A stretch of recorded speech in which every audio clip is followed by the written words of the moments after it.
Team India की नई playing 11 को लेकर ऐसी जानकारी निकल कर आई है जिसने करोड़ों फैंस को हैरान कर दिया है। खबर यह है कि बीसीसीआई अब आगामी अफगानिस्तान सीरीज और आने वाले बड़े टूर्नामेंट्स को ध्यान में रखते हुए पूरी रणनीति बदलने की तैयारी में है। सबसे बड़ा फैसला कप्तानी को लेकर बताया जा रहा है। क्या सूर्य कुमार यादव को कप्तानी से हटाना सही फैसला है? क्या बीसीसीआई अब पूरी तरह नई पीढ़ी पर दांव लगाने जा रही है? क्या वैभव सूर्यवंशी की एंट्री भारतीय क्रिकेट का नया युग शुरू करने वाली है? और सबसे बड़ी बात, आखिर भारत की नई प्लेइंग 11 कैसी दिख सकती है? लेकिन कहानी यहीं खत्म नहीं होती, क्योंकि इस टीम में कई बड़े बदलाव दिखाई दे रहे हैं। कुछ पुराने नाम बाहर हो सकते हैं, कुछ युवा खिलाड़ियों को बड़ा मौका मिल सकता है और एक ऐसा खिलाड़ी टीम की कमान संभाल सकता है जिसकी चर्चा इस समय पूरे क्रिकेट जगत में हो रही है। दोस्तों, पिछले कुछ महीनों में भारतीय क्रिकेट में बहुत तेजी से बदलाव देखने को मिले हैं। विश्व कप जीतने के बाद ऐसा लग रहा था कि टीम इंडिया का नेतृत्व लंबे समय तक एक ही दिशा में आगे बढ़ेगा, लेकिन क्रिकेट में सिर्फ इतिहास नहीं चलता, वर्तमान प्रदर्शन भी मायने रखता है। यहीं पर सूर्य कुमार यादव का मामला सामने आता है। इसमें कोई शक नहीं कि सूर्य कुमार यादव आधुनिक क्रिकेट के सबसे खतरनाक बल्लेबाजों में से एक रहे हैं। उन्होंने कई ऐसी पारियां खेली हैं जिन्हें भारतीय फैंस सालों तक याद रखेंगे। मैदान के हर कोने में शॉट लगाने की उनकी क्षमता उन्हें बाकी बल्लेबाजों से अलग बनाती है, लेकिन पिछले कुछ समय में उनके प्रदर्शन में गिरावट देखने को मिली है। कई अहम मुकाबलों में वे बड़ी पारी नहीं खेल पाए। कप्तान के रूप में उनका व्यवहार और नेतृत्व क्षमता अच्छी रही, लेकिन बल्लेबाज के रूप में निरंतरता नहीं दिखी। और यही वजह है कि अब चयनकर्ताओं के सामने मुश्किल सवाल खड़ा हो गया था। क्या एक विश्व कप विजेता कप्तान को सिर्फ कुछ महीनों बाद कप्तानी से हटाना चाहिए?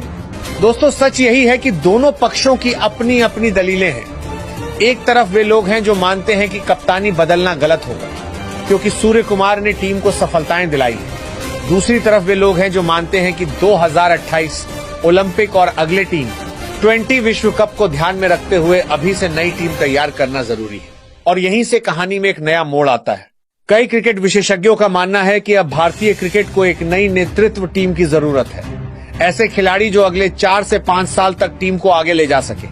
और इसी चर्चा के बीच सबसे ज्यादा जिस नाम की चर्चा हो रही है वह है श्रेयस अय्यर। दोस्तों, श्रेयस अय्यर ने पिछले कुछ वर्षों में कई उतार चढ़ाव देखे हैं। चोटों का सामना किया, टीम से अंदर बाहर हुए, आलोचनाओं का सामना किया, लेकिन हर बार वापसी करके दिखाई। यही कारण है कि आज उन्हें एक मजबूत नेतृत्व विकल्प के रूप में देखा जा रहा है। श्रेयस की सबसे बड़ी खासियत सिर्फ उनकी बल्लेबाजी नहीं है, बल्कि उनका मानसिक संतुलन भी है। जब कई खिलाड़ी आलोचनाओं के दबाव में टूट जाते हैं, तब श्रेयस ने खुद को और मजबूत बनाकर वापसी की। यही एक कप्तान की सबसे बड़ी पहचान होती है, क्योंकि कप्तानी सिर्फ टॉस जीतने या फील्ड सेट करने का नाम नहीं है। कप्तानी का मतलब होता है मुश्किल समय में पूरी टीम को साथ लेकर चलना। दोस्तों, एक समय ऐसा भी आया था जब श्रेयस अय्यर को लेकर कई सवाल खड़े किए जा रहे थे। कुछ लोगों ने कहा कि उनकी तकनीक में कमी है, कुछ ने कहा कि वह बड़े मैचों के खिलाड़ी नहीं है। लेकिन श्रेयस ने किसी का जवाब शब्दों से नहीं दिया, उन्होंने बल्ले से जवाब दिया। उन्होंने रन बनाए, मैच जिताए और धीरे धीरे आलोचकों को शांत कर दिया। आईपीएल में उनकी कप्तानी की भी काफी तारीफ हुई है। मैदान पर शांत रहना, खिलाड़ियों पर भरोसा करना और दबाव की स्थिति में सही फैसले लेना, यही गुण उन्हें बाकी खिलाड़ियों से अलग बनाते हैं। यही कारण है कि कई पूर्व क्रिकेटर भी उन्हें भविष्य का कप्तान मानते हैं। उनका मानना है कि श्रेयस के अंदर वह परिपक्वता दिखाई देती है जो एक बड़े अंतर्राष्ट्रीय कप्तान में होनी चाहिए। लेकिन कहानी यही खत्म नहीं होती, क्योंकि अगर श्रेयस को कप्तानी मिलती है तो उनके सामने चुनौती भी कम नहीं होगी। उन्हें एक ऐसी टीम को संभालना होगा जिसमें वैभव सूर्यवंशी, अभिषेक शर्मा, रजत पाटीदार, रिंकू सिंह और कई अन्य युवा खिलाड़ी शामिल हो सकते हैं। ऐसे में कप्तान को सिर्फ मैच नहीं बल्कि भविष्य भी बनाना होगा। अगर नई टीम की बात करें तो सबसे बड़ा आकर्षण वैभव सूर्यवंशी है। दोस्तों, जिस खिलाड़ी ने आईपीएल 2026 में 776 रन बनाकर ऑरेंज कैप जीती हो, उसे ज्यादा समय तक नजरअंदाज करना मुश्किल हो जाता है। वैभव सूर्यवंशी सिर्फ रन नहीं बना रहे थे, बल्कि मैचों का रुख बदल रहे थे। उनकी बल्लेबाजी में आत्मविश्वास दिखाई देता है। उम्र सिर्फ 15 साल के आसपास, लेकिन खेल ऐसा जैसे वर्षों का अनुभव हो। यही कारण है कि अब उन्हें भारत की नई टीम का हिस्सा मानकर देखा जा रहा है। कई विशेषज्ञ मानते हैं कि वैभव को सीधे ओपनिंग में मौका मिल सकता है, क्योंकि आधुनिक क्रिकेट में पावर प्ले का महत्व सबसे ज्यादा बढ़ चुका है। जो टीम पहले 6 ओवरों में दबाव बना देती है वही मैच पर नियंत्रण हासिल कर लेती है। अगर संभावित नई प्लेइंग 11 पर नजर डालें तो अभिषेक शर्मा और वैभव सूर्यवंशी की जोड़ी ओपनिंग करती दिखाई दे सकती है। दोनों खिलाड़ी आक्रामक हैं, दोनों शुरुआत से गेंदबाजों पर हमला करने की क्षमता रखते हैं और सबसे बड़ी बात, दोनों निडर क्रिकेट खेलते हैं।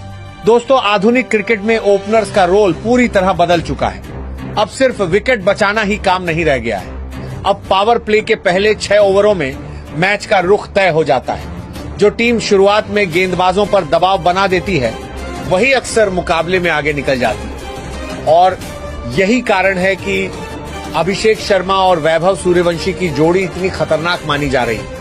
अभिषेक शर्मा पिछले कुछ समय में भारतीय क्रिकेट के सबसे विस्फोटक बल्लेबाजों में से एक बनकर उभरे हैं।